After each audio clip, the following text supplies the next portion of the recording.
Hello, ഇന്ന് ഞാൻ ഇവിടെ തയ്യാറാക്കുന്നത് അറബിക് സ്പൈസ് മിക്സ് ആണ്. നമ്മൾ കപ്സ, മന്തി, മജ്ബൂസ് അങ്ങനെയുള്ള അറബിക് റൈസസ് എന്തുണ്ടാക്കുന്ന സമയത്ത് നമുക്ക് കപ്സ മസാല, മന്തി മസാല അങ്ങനെയെല്ലാം പറഞ്ഞിട്ട് ഓരോരോ മസാലേൻ്റെ ആവശ്യം ഉണ്ടായിട്ട് വരാറുണ്ട്. അപ്പോൾ പലപ്പോഴും നമ്മൾ അതില്ലാത്തതിൻ്റെ പേരിൽ ഈ അറബിക് റൈസസ് ഉണ്ടാക്കാണ്ടിരിക്കാറുണ്ട്. അപ്പോൾ ശരിക്കും പറഞ്ഞാൽ നമ്മളെ വീട്ടിൽ തന്നെ ഉള്ള സാധനങ്ങൾ ഉപയോഗിച്ചിട്ട് അതേ പെർഫെക്റ്റ് ടേസ്റ്റിൽ നമുക്ക് അറബിക് റൈസ് ഉണ്ടാക്കിയെടുക്കാൻ പറ്റും ഈ ഒരു മസാല ഉപയോഗിച്ചിട്ട്.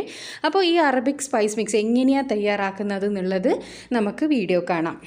അപ്പോൾ ആദ്യം തന്നെ ഫ്ലെയിം ഒന്നും ഓൺ ചെയ്യാതെ ഒരു പാൻ എടുത്ത് വെക്കുക. പിന്നെ ഇതേപോലത്തെ ഒരു ടേബിൾ സ്പൂണും എടുക്കുക. ഈ ഒരു ടേബിൾ സ്പൂൺ കണക്കിലാണ് ഞാൻ എല്ലാം പറയുന്നത്.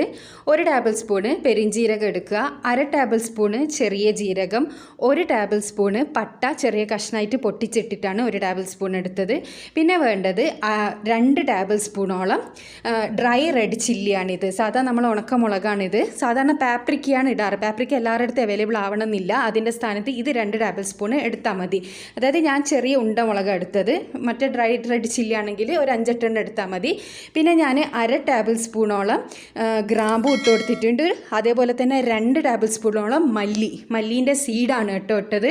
പിന്നെ വേണ്ടത് അര ടേബിൾ സ്പൂണോളം കുരുമുളക്, അതും സീഡായിട്ടുള്ളതാണ്. പിന്നെ വേണ്ടത് അര ടേബിൾ സ്പൂണോളം നമ്മുടെ ഏലക്കായ്. പിന്നെ മെയിനായിട്ടുള്ള ഇൻഗ്രീഡിയൻ്റ് ആണ് ഇത് നമ്മുടെ ഉണക്ക നാരങ്ങ 2 എണ്ണം ഞാൻ പൊട്ടിച്ചിട്ടിട്ട് കൊടുക്കുന്നുണ്ട്. അതിൻ്റെ ഉള്ളിലുള്ള കുരുവൊക്കെ കളഞ്ഞിട്ട് പൊടിച്ചിട്ടിട്ട് കൊടുക്കുക.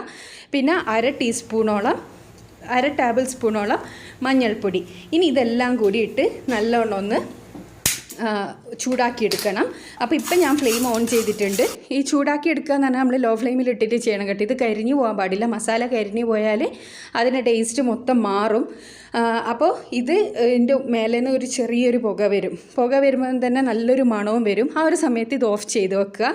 അപ്പോൾ ഇതിവിടെ ഏകദേശം റെഡി ആയിട്ടുണ്ട്. പുകയെല്ലാം വരാൻ തുടങ്ങിയിട്ടുണ്ട്. അപ്പോൾ ഞാനിത് ഓഫ് ചെയ്യാണ്. ഓഫ് ചെയ്ത് ഒന്ന് തണുത്തതിന് ശേഷം ഇത് നമുക്ക് പൊടിച്ചെടുക്കണം. അപ്പോൾ ഈ ഒരു മിക്സിയുടെ ജാറിലേക്ക് നമുക്ക് ഇത് കംപ്ലീറ്റ് ആഡ് ചെയ്ത് കൊടുക്കുക. അതിനുശേഷം ഇത് നല്ല പൊടി പോലെ പൊടിച്ചെടുക്കണം. നല്ല പൊടിയായിട്ട് തന്നെ പൊടിച്ചെടുക്കണം കേട്ടോ. ഇതൊന്ന് ചൂടാറിയതിന് ശേഷം മാത്രം പൊടിച്ചെടുക്കുക. അപ്പോൾ നമുക്കിതൊന്ന് പൊടിച്ചെടുത്ത് കൊണ്ടുവരാം. അപ്പോൾ ഞാനിത് നല്ലോണം ഇത് പൊടിയായിട്ട് പൊടിച്ചെടുത്ത് കൊണ്ടുവന്നിട്ടുണ്ട്. ഇതിന് നല്ലൊരു സ്മെല്ലുണ്ടാകും കേട്ടോ. ശരിക്കും നമ്മൾ റൈസ് ഉണ്ടാക്കുന്ന സമയത്ത് ഇത് കുറച്ചായിട്ട് പൊടിച്ചെടുക്കുന്നതാണ് നല്ലത്. അതായത് നമുക്ക് അപ്പോഴത്തേക്കുള്ള ആവശ്യത്തിന് മാത്രം പൊടിച്ചെടുക്കുന്നതാണ് നല്ലത്. അപ്പോൾ അതിൻ്റെ മണവും ഗുണവും കുറച്ചും കൂടി കൂടുതലായിരിക്കും. എല്ലാം നിങ്ങൾക്ക് തിരക്കിലുള്ള സമയത്ത് പെട്ടെന്ന് ഉണ്ടാക്കിയെടുക്കുമ്പോൾ ഈ ഒരു പൊടിയെല്ലാം പൊടിച്ചെടുക്കാനും കുറച്ച് പണിയായിരിക്കും. അങ്ങനെയുള്ള അവസരങ്ങളിലെല്ലാം നമുക്കിത് തയ്യാറാക്കി ഒരു എയർ ടൈറ്റുള്ള ഒരു ബോട്ടിൽ അടച്ച് വെക്കുന്നതാണ് നല്ലത്. അപ്പോൾ കഴിയുന്നത് നിങ്ങൾ പിന്നെ ഫ്രഷായിട്ട് പൊടിച്ചിട്ട് റൈസിലെല്ലാം ഉപയോഗിക്കുക. അല്ലാന്നാണെങ്കിൽ ഇതേപോലെ നിങ്ങൾക്ക് പൊടിച്ച് വെച്ചിട്ട് കുറച്ച് ക്വാണ്ടിറ്റി കൂടുതലെടുത്തിട്ട് പൊടിച്ച് വെച്ചിട്ട് നല്ലൊരു എയർ ടൈറ്റുള്ള ബോട്ടിൽ അടച്ച് വെച്ചിട്ട് നമുക്ക് ആവശ്യാനുസരണം ഇത് ഉപയോഗിക്കാവുന്നതാണ്.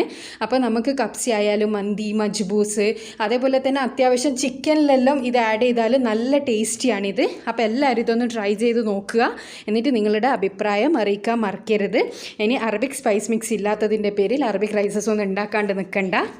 അപ്പോൾ ഇനി ഈ ഒരു മസാല ഉപയോഗിച്ചിട്ടുള്ള ഏതെങ്കിലും ഒരു റൈസ് ഞാൻ വൈകാതെ തന്നെ അപ്ലോഡ് ചെയ്തതായിരിക്കും. അപ്പോൾ എൻ്റെ ചാനൽ ഇതുവരെ സബ്സ്ക്രൈബ് ചെയ്യാത്തവർ ദയവ് ചെയ്തൊന്ന് സബ്സ്ക്രൈബ് ചെയ്യുക. അടുത്തുള്ള ബെൽ ബട്ടൺ ഒന്ന് ക്ലിക്ക് ചെയ്യുക. അപ്പോൾ ഞാൻ ഫ്യൂച്ചറിലിടുന്ന വീഡിയോസൊക്കെ നിങ്ങൾക്ക് നോട്ടിഫിക്കേഷനായിട്ട് ലഭിക്കും. അപ്പോൾ അടുത്ത നല്ലൊരു വീഡിയോ ആയിട്ട് വീണ്ടും കാണാം. Thanks for watching.